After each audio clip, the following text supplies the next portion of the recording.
Welcome to studio 4 news. Mulugu జిల్లా ఏటూరు నాగార మండలం మొలెగట్ట గ్రామ శివార్లో చిన్న చెరువు శివార్లో పొడిసే పొట్టయ్య చేను సమీపంలో అడవి జంతువులకు విద్యుత్ తీగను అమర్చడం వల్ల 4 పాడి గేదెలు మృత్యువాత పడ్డాయి.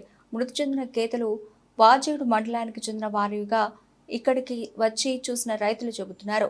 సుమారు వీటి విలువ 1,20,000 రూపాయలకు ఉంటుందని అంచనా వేశారు. ముల్లెగట్ట రాంపూర్ గ్రామానికి చెందిన కొంతమంది యువకులు నిత్యం అడవి జంతువులకు విద్యుత్ వైర్లు అమర్చడం జరుగుతుంది. గతంలో కొంతమంది ప్రాణాలు విడిచిన రోజులు ఉన్నాయి. ఇప్పుడు నిత్యం కరెంటుకు అడవి పందులు, దుప్పులు, వన్యప్రాణులు ఎన్నో విద్యుత్ తీగలకు తగిలి మృత్యువాత పడుతున్నాయి. ఇవన్నీ జరుగుతున్నా కూడా అధికారులు ఏమీ పట్టనట్టు చూస్తూ పోతూ ఉన్నారు. సంబంధిత అధికారులు వీరిపై చర్య తీసుకోవాలని ముల్లెగట్ట గ్రామ ప్రజలు అధికారులను వేడుకుంటున్నారు. సంఘటన స్థలానికి అటవీ సెక్షన్ అధికారి రూప్ సింగ్ వచ్చి సంఘటన స్థలాన్ని పరిశీలించారు.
ఇలాంటి సంఘటనలు చోటు చేసుకోగా మేము వాళ్ళ గ్రామస్తుల్ని కూడా ఎంక్వైరీ చేసి వాళ్ళు ఎవరని చెప్పేసి వాళ్ళని చాలాసార్లు బెదిరించాం.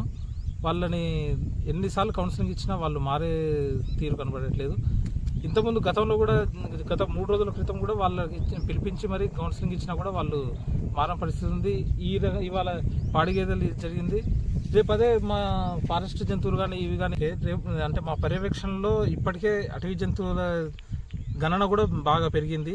మా రేంజ్ ఆఫీసర్ కానీ మా డిఎఫ్ఓ సార్ కానీ వాళ్ళ కృషితోటి మేము డైలీ పెరాంబులేషన్, రోజు పర్యవేక్షణ, రాత్రింబవళ్ళు కష్టపడుతున్నాం. ఆ రకంగా తిరుగుతున్నా కూడా ఈ ఊరి వాళ్ళు ఇలా చేయడం కరెక్ట్ కాదు. మేము ఎన్నిసార్లు కౌన్సిలింగ్ ఇచ్చినా వాళ్ళు అసలు ఇది చేయట్లేదు. దీన్ని పోలీసు వారు కూడా కొద్దిగా చర్యలు తీసుకోవాలని మా మనవి. మేము చెప్తే అసలు వాళ్ళు వినే పరిస్థితి లేదు. ఈ రోజుల్లో కౌన్సిలింగ్ ఇచ్చినా అసలు మమ్మల్ని ఖాతరే చేయకుండా ఇది చేస్తున్నారు. పోలీసు వారు కూడా కఠిన చర్యలు తీసుకోవాలి అని చెప్పేసి నా మనవి.